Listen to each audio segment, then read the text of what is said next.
যদি চাও সেখানে উঠেও যেতে হবে, তাহলে আরো বেটার করে। একটু পিছিয়ে পিয়ানো আর রূপসাকে তুমি ওখানে গিয়ে, কিন্তু আগে এটাই ফোকাস করো।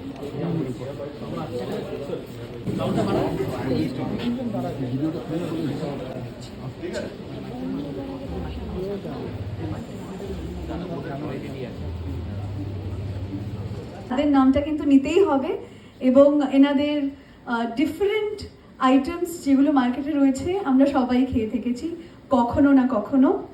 এটার পুরো ইভেন্টটাকে স্পন্সর করেছেন অন্নপূর্ণা স্বাদিষ্ট লিমিটেড। ওনাদের জন্য একবার একটা জোরে হাততালি হয়ে যায়।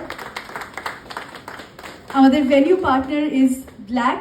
As you all can see, it's a very, very beautiful place and I would urge all of you to come here more often.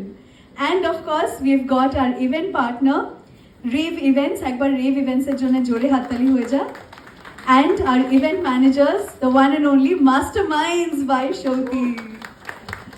All right, with this, let us proceed. আমি সবার প্রথমে যাকে এখানে ডাকবো, Mr. Bishwa Roy.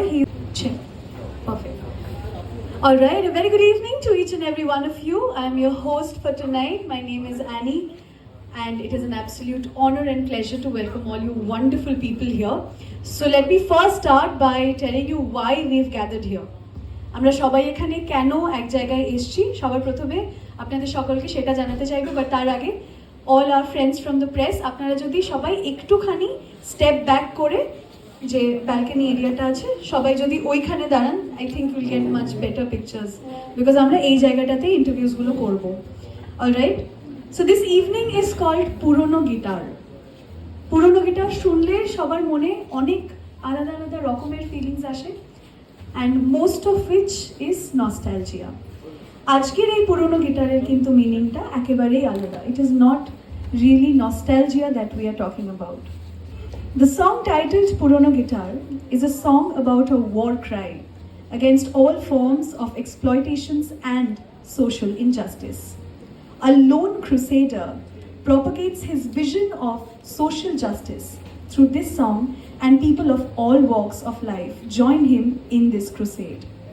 The song is sung by our one and only, the idol, the person we all have seen growing up and we all love him, the one and only Bangla rocker idol, Rupam Islam.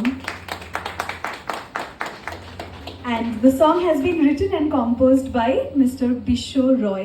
Onar jonno ekbar jore hattali hoye ja. Sir is also our producer and sir is also the brainchild jini ei puro jinishtage formulate করেছেন, যিনি এটার পুরো চিন্তা ভাবনা করে এটাকে আইডিয়াসগুলোকে he is literally brought them to reality.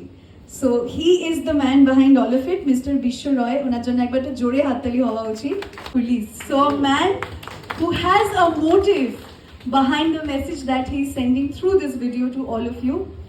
Thank you so much sir, প্রথমত এত সুন্দর একটা জিনিসকে কম্পোজ করার জন্য, এটাকে আইডিয়ালাইজ করার জন্য এবং আমাদের সকলের মাঝখানে এটাকে এনে দেওয়ার জন্য। আমি রিকোয়েস্ট করব আমাদের অনারেবল ডিরেক্টর মিস্টার রাজা চন্দ্রকে এখানে আসার জন্য। Please come and join us. আমি মিস্টার রয়কে রিকোয়েস্ট করব to please felicitate mister Raja Chandra. He is the honourable director of Annapurna Swadishta limited, mister Sumit Sengupta. Please come and join us here. I would like to request Mr. Roy to please felicitate Mr. Sengupta now. Our first musical venture, another company. Keep on producing more. For sure. Our brainchild data and our music composer and lyricist, the multi-talented Mr. Bishwa Roy. Please come and join us here. একবার জোরে হাততালি হওয়া উচিত। সত্যি কিন্তু যদি এটা বিশ্ব স্যার না ভাবতেন এটা কিন্তু পসিবল হতোই না, আজকের এই ইভিনিংটাই হতো না। এবার time for our chief guest of honour, the man যার আমরা সবাই বড় fan, the idol of Bangla rock, Mr. Rupam Islam. Please come and join us here. I would like to request Mr. Roy to please felicitate sir.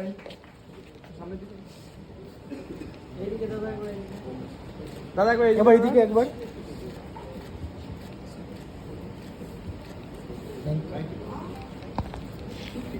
Thank you.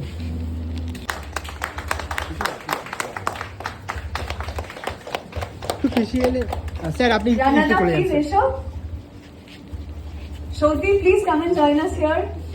And of course, Mr. Sengupta. Yes. এইভাবে ছবি পাচ্ছ তোমরা সবাইকে একসাথে একটু পিছিয়ে আসো না পাচ্ছ এইভাবে ছবি হবে না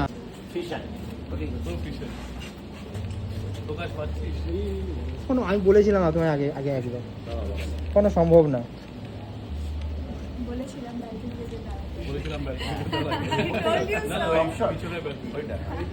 না এটা ফোনটা কিছু নাই, ফোনটা কিছু না একটু।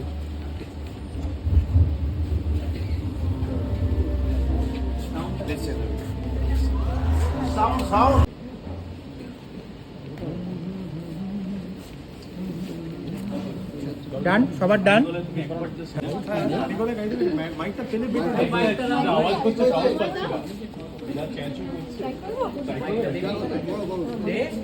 সেটা একটা খুব জনপ্রিয় জ্বর, কিন্তু সেই জ্বরের একটা ছোঁয়াচ আমি এই গানটা গাইবার সময় পেয়েছি। এই লাগে আমি যখন আশা হারিয়ে একা বসেছিলাম, সেই পুরনো গিটার হাতে তুলে নিলাম। আমার গাইতে গাইতে মনে হচ্ছিল যে এটা যদি অমিত কুমার গাইতেন তাহলে মানে আমার ছোটবেলাটা ফিরে আসতো। যাই হোক, আমি তো অমিত কুমার নই, আমি তার একজন ভক্ত, কিন্তু আমি আমার মতো করে গেয়েছি। কিন্তু আমার ব্যাপারটা মাথায় এসে গেছে যে আচ্ছা এটা কিন্তু অমিত কুমার গাইতে পারতেন, কাজেই সেই জায়গাটা সেই ধারাটা আমি পেয়ে গেছি যে আচ্ছা এটা কোন ধারার গান। কারণ আমি যখন প্রথম আমার অ্যালবাম রেকর্ড করছিলাম 98-এ HMV স্টুডিওতে, তখন অমিত কুমার এসে একবার উকি মেরে গেছিলেন।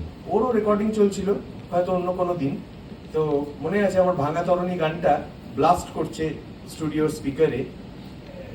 ওরকম বাংলা গান তখন কেউ শোনেনি, হ্যাঁ। তো তখন হঠাৎ করে দেখলাম স্টুডিওর দরজাটা ফাঁক হলো এবং অমিত কুমার ঢুকে এসে খানিকটা দেখে চলে গেলেন। তো এই যে ধারাবাহিকতা, যে এক শিল্পীর গান আরেকজন শিল্পী শুনছেন, সেটাই যেন আমি ফেরত পেলাম যখন এই গানটা আমি রেকর্ড করছি। আমার অমিত কুমারের কথাই মনে পড়ছে যে আচ্ছা ওই অ্যাপ্রোচটা আমাকে নিয়ে গাইতে হবে। অবশ্যই আমি সেটা পারবো না, আমি ওর কানাকড়িও নই, কিন্তু আমি আমার মতো করে চেষ্টা করবো, যেহেতু বিশ্ববাবু আমার উপর ভরসা রেখেছেন।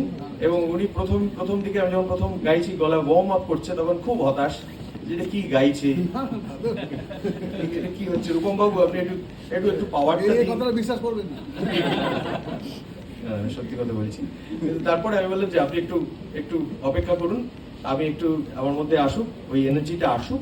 এনার্জিটা আসলেই দেখবেন যে এটার আসল ভার্সনটা বেরোবে। তো ওর ছেলেও এসেছিলেন সেদিন, ওকে নানা কাজে হেল্প করেন, অ্যাসিস্ট করেন ওর প্রজেক্টে। উনি বিরক্ত হয়ে বেরিয়ে চলে গেলেন, টিউশন ছিল।